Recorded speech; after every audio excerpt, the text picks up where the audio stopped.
If you enjoy our content and think this is important material, the best compliment you can pay is by sharing this with your friends and family. This helps us out a lot. Also, if you enjoyed today's program, please like, comment, share, and subscribe to this podcast. We would love to hear from you.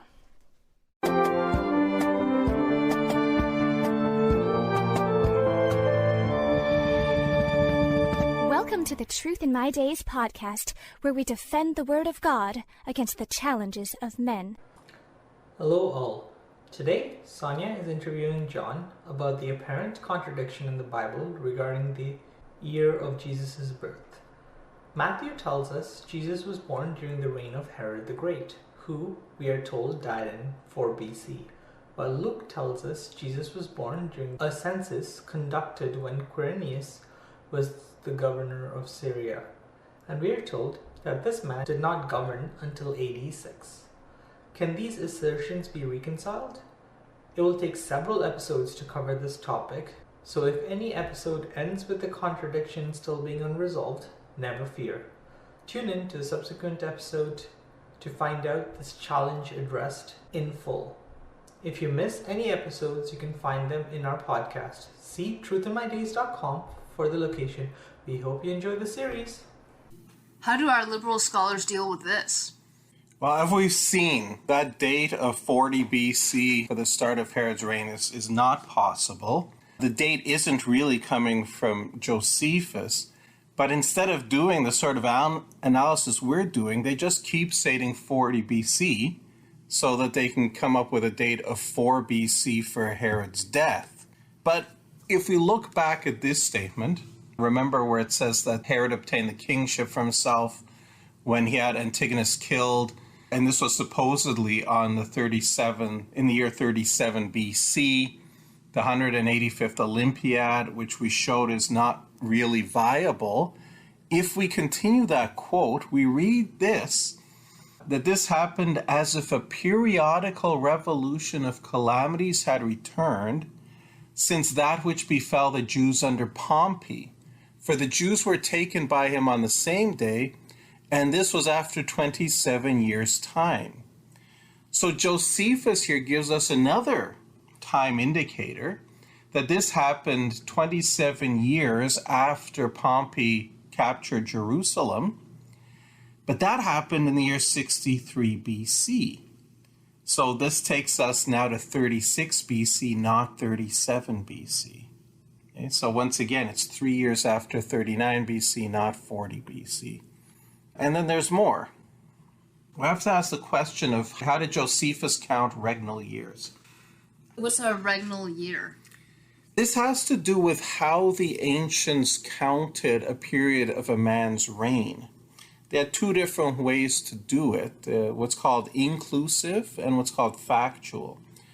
An inclusive would include the partial year of ascension as a full year.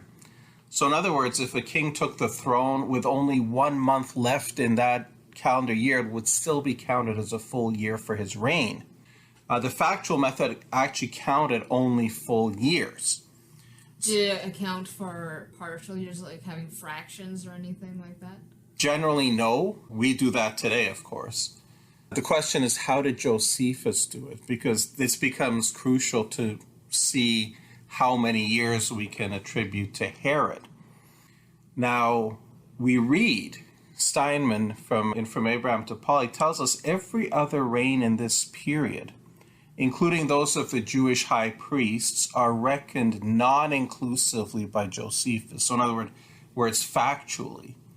So that means that we should expect he did the same thing for Herod, which means that the partial 39 BC would not have been counted. When Josephus counts the years for Herod to be in power, it would have started from 38 BC. He was in power for 37 years, and that takes you to 1 BC, not 4 BC. Okay, but what about the eclipse? Well, that's another interesting issue. I'll get to it in a moment. But there's another problem that you might remember. Okay, what about the fact that his sons dated their reign from 4 or 3 BC?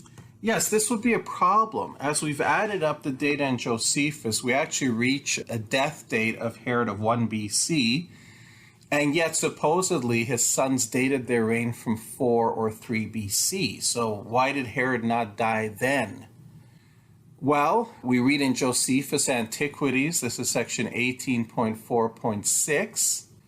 About this time it was Philip, Herod's brother, departed his life in the 20th year of the reign of Tiberius, after he had been tetrarch of Trachonitis and Gaulonitis, and of the nation of the Batanians, also 37 years. What's the significance of that? The significance is this fellow was actually executed by Herod. He was executed by Herod.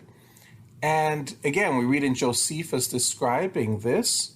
Herod is obviously still alive at this point. He says, upon Herod saying this, he was interrupted by the confusion he was in, but ordered Nicolaus, one of his friends, to produce the evidence against Antipater. But in the meantime, Antipater, this is one of Herod's sons, lifted up his head, for he lay on the ground before his father's feet, and cried out aloud, Thou, O Father, hast made my apology for me, for how can I be a parricide, whom thou thyself confessest to have always had for thy guardian? And indeed, what was there that could possibly provoke me against thee? Could the hope of being king do it? I was a king already. You understand the significance of that? So he was king even though Herod was alive. Yes, and it's not unusual for kings to name their sons as co-regents or kings even before they die. That was not at all a rare practice in the ancient world. So if Antipater was already a king while Herod was still alive, it means any of his sons, including Philip, could also have been a king before he died. So if Herod issued coins in 4 BC or 3 BC that identified himself as king, that in and of itself does not mean that Herod was dead by that point. So that one stumbling block for our date of Herod's death disappears. Okay, what was the eclipse, though? What about the eclipse? Okay, that's a good question. Was there an eclipse in 4 BC? To put Herod's death in 4 BC, they need an eclipse. Now remember, the data from Josephus, they misinterpreted to give you 3 BC, where there was no eclipse, so they've backdated to 4 BC because there was a lunar eclipse on March 13th of that year. And this is taken to be the one to which Josephus was referring. You remember we read out Josephus in Antiquities. We read that Herod deprived this Matthias of the high priesthood and burnt the other Matthias who had raised the sedition with his companions alive, and that very night there was an eclipse of the moon. And then he goes on to tell us the events between the eclipse and the death of Herod, and then between his death and Passover. So there was this lunar eclipse, March 13th, 4 BC, and that's taken to be the one mentioned by Josephus. The question is it? Is it? Okay. This, according to the standard explanation, Herod was proclaimed king in 40 BC. Herod ruled 37 years. As we said, that takes you to 3 BC, not 4 BC. There was no eclipse in 3 BC, so Herod's death has to be backdated to 4 BC. So the standard explanation that you see that Herod died in 4 BC does not accord with the data given to us in Josephus. There seems to be a contradiction if indeed that was the eclipse to which Josephus referred to. Well, could you really have had more than one lunar eclipse in such close succession? Well, you could, and you did actually. And that's the interesting thing. There was a lunar eclipse, this one March 13th, 4 BC. There were no lunar eclipses in 3 BC, as we've said, or 2 BC. But there were 2 lunar eclipses in 1 BC, which is the very year on which Josephus' data converges. Now, the March 13th, 4 BC lunar eclipse, we have a problem here. It began after midnight local time. The umbral period where you could actually start noticing the shadow on the moon didn't begin until 1:38 a.m. and its maximum covered only 36% of the moon. With 36% covered, only 36%, there would have been no reddening of the moon. The moon would have seemed bright with only a small smudge at the corner. And it concluded at 5 in the morning. So even if anyone were awake to see it, they would hardly have noticed. Certainly would not have been significant or remembered.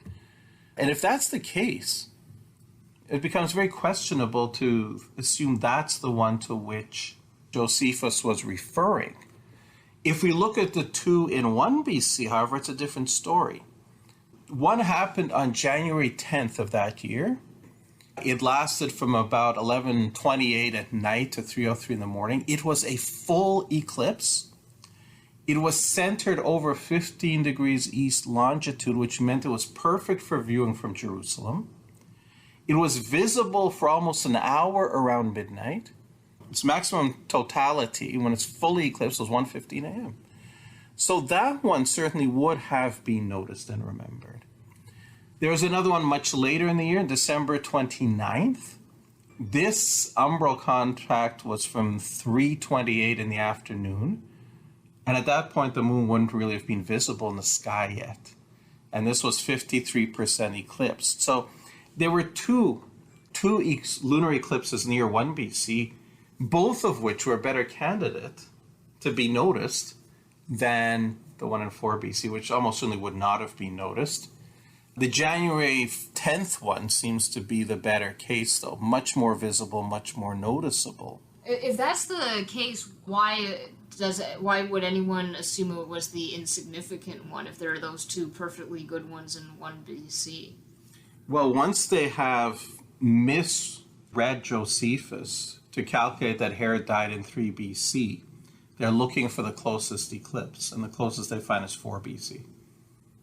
I don't know, and some of them may not. These are not astronomers. These are Bible scholars. I don't know if they bothered even to look at the details of the eclipse. They might just have heard there's one in 4 BC and not examine the facts to see whether it even would have been noticed by the people or not.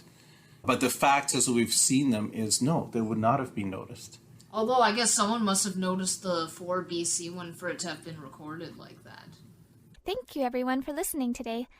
Unfortunately, we have run out of time, but please join us for the next part tomorrow. Same time and same place. Thank you for listening to the Truth in My Days podcast with John Torse. We would love to hear from you. Please feel free to share any questions or comments you may have. You can reach us on Facebook, Instagram, MeWe, and YouTube. Simply search Truth in My Days as one word. Again, Truth in My Days as one word, no spaces in between. And you can connect with us. You may also visit our website for more comprehensive material and to learn more about our ministry. Our website is truthinmydays.com. Thank you.